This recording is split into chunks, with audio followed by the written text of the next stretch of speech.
за его миролюбивую политику, что в нашей республике все национальности живут мирно, дружно. И, и каждый старается помочь другому, если что-то где-то, какие-то неприятности или в этом. Мы спасибо говорим всем казахам, всем нашим правительствам, всем, кто живет в Казахстане. Мы благодарны за то, что мы живем действительно под мирным небом. И желаем всем крепкого здоровья, мирного неба, благополучия, достатка.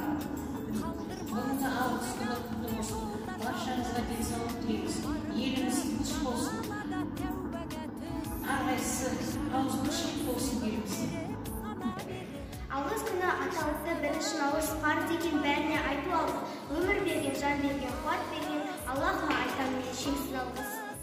Алғыс айту күні аталысы бірінші наурыз қар деген бәріне айту алғыс. Өмір берген, жан берген, Құдай берген Аллахыма айтамын мен шексіз алғыс. Алғыс елдің бәріне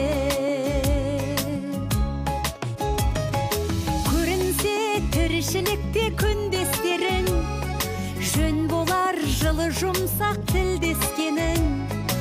Алғыс айт дұшпанды да досыңдай көр, оларсыз биігіңдей білмес дедің.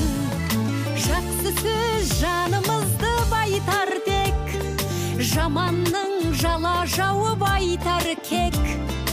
Сағаттай сырғып жатқан дүниеде алғысың алғыс болып қайтады тек.